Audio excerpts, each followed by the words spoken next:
Assalamualaikum warahmatullahi wabarakatuh. Nama saya Ratu Siti Retna. Saya dari Prodi Akuntansi Reguler B. Untuk memenuhi tugas mata kuliah agama yang ketiga, saya akan sedikit menjelaskan tentang ibadah sholat. Bismillahirrahmanirrahim. Sholat merupakan suatu ibadah wajib yang terdiri dari ucapan dan perbuatan yang diawali dengan takbiratul ihram dan diakhiri dengan salam dengan rukun dan syarat tertentu. Keutamaan sholat memiliki keutamaan yang sangat besar di dalam Al-Quran maupun As-Sunnah. Oleh karena itu, sholat adalah sebuah kebutuhan yang sangat mendasar bagi seorang hamba, dan sama sekali bukan sebagai beban yang memberatkannya. Bahkan sholat hakikatnya sebuah aktivitas yang sangat menyenangkan hati seorang hamba muslim. Rasulullah Shallallahu Alaihi Wasallam memperumpamakan sholat dengan perumpamaan yang sangat indah, yang menunjukkan bahwa ia adalah sebuah kebutuhan dan kegembiraan hati orang-orang yang beriman. Karena adanya Allah menghapuskan dosa hambanya. Rasulullah Shallallahu Alaihi Wasallam bersabda, "Tahukah kalian, seandainya ada sebuah sungai di dekat pintu salah seorang di antara kalian, lalu ia mandi dari air sungai itu setiap hari 5 kali.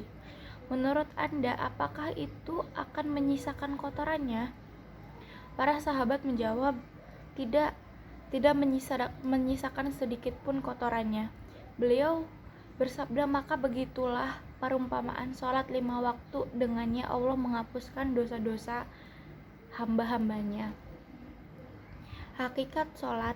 Ibnu Qayyim rahimahullah menguraikan hakikat sholat. Tidak dapat diragukan bahwa sholat merupakan perkara yang sangat menggembirakan hati bagi orang-orang yang mencintainya dan merupakan kenikmatan ruh bagi orang-orang yang mengesahkan Allah. Salat merupakan rahmat Allah yang dianugerahkan kepada hambanya. Allah memberi petunjuk kepada hambanya untuk bisa melaksanakan dan memperkenalkan sebagai rahmat bagi mereka dan kehormatan bagi mereka, supaya dengan sholat tersebut mereka memperoleh kemuliaan Allah dan keberuntungan karena dekat dengan Allah. Allah tidak membutuhkan mereka, namun justru merupakan anugerah dan karunia Allah untuk mereka. Dengan sholat, hati seorang hamba dan seluruh anggota tubuh beribadah. Allah menjadikan bagian anugerah untuk hati lebih sempurna dan lebih besar, yaitu berupa menghadap kepada Robnya Subhanahu, bergembira dan merasakan kelezatan berkaitan dengan Allah, merasakan nikmat dengan mencintainya, riang gembira menghadap kepada Allah, tidak berpaling kepada selainnya saat beribadah sholat, serta menyempurnakan hak-hak peribadatan kepadanya sehingga ibadahnya sesuai dengan apa yang dia ridhoi. Dasar-dasar hukum sholat. Berikut ini ada beberapa ayat Al-Quran dan dasar-dasar hukum Islam lainnya yang mewajibkan sholat. Di antaranya, yang pertama, surat Al-Baqarah ayat 43.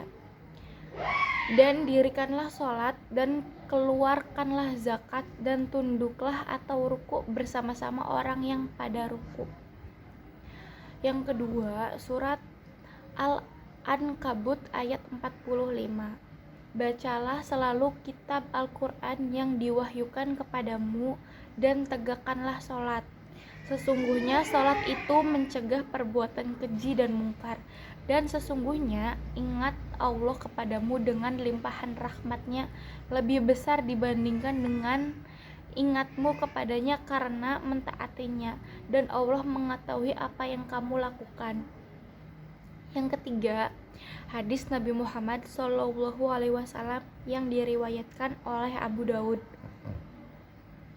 Perintahkan anak-anakmu mengerjakan sholat di waktu usia mereka meningkat 7 tahun, dan pukullah di waktu mereka menginjak usia 10 tahun. Kaifiyah sholat, atau bagaimana kita sholat. Rasulullah bersabda, "Sholatlah kamu sebagaimana aku sholat." Setelah yakin waktu sholat sudah masuk, telah bersuci, menutup aurat, menghadap kiblat, kemudian melakukan hal-hal berikut ini. Yang pertama, niat sholat yang hendak ditunaikan. Yang kedua, mengangkat kedua tangan sehingga ibu jari setinggi telinga atau bahu. Telapak tangan menghadap kiblat, kemudian bertakbiratul ihram yang lafadznya Allahu Akbar. Yang ketiga, masih berdiri tegak menghadap ke arah sujud, meletakkan tangan kanan di atas tangan kiri di atas pusar, membuka kedua kakinya kira-kira 4 jari. Yang keempat, membaca doa iftitah. Yang kelima, membaca isti'adzah dengan sirriyah, mengeraskan atau membaca pelan basmalah sebelum Al-Fatihah di setiap rakaat. Yang keenam, membaca surat Al-Fatihah setiap rakaat sholat fardu atau sholat sunnah. Yang ketujuh, membaca surat atau ayat dari Al-Quran setelah membaca Al-Fatihah pada 2 rakaat pertama setiap sholat. Yang kedelapan, takbir lalu ruku dengan mengangkat kedua tangan bertasbih. Yang kedelapan, bertakbir lalu yang masih ke-8, bangun ruku dan berdiri tegak dan membaca Sami'allahu liman hamidah, Rabbana walakal hamdu, dengan mengangkat kedua tangan. Yang ke-9, bertakbir turun untuk bersujud. Yang ke-10, bertakbir mengangkat kepala dan tunduk dengan memperhatikan sunnah, lalu bertakbir dengan sujud lagi. Bertakbir dan bangun dari sujud dengan mengangkat kedua tangan sebelum kedua kaki untuk meneruskan sholat rakaat kedua. Yang ke-11, pada rakaat kedua melakukan apa yang sudah dilakukan pada rakaat pertama. Sesudah itu duduk untuk tasyahud awal dan bersolawat. Yang ke-12, pada rakaat ketiga dan keempat cukup dengan membaca surat Al-Fatihah. Yang ke-13, salam ke sisi kanan lalu ke kiri, memperbanyak zikir matsur sesudah salam.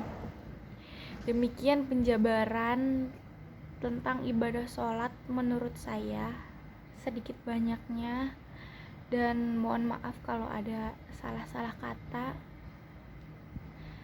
Saya ucapkan terima kasih. Assalamualaikum warahmatullahi wabarakatuh.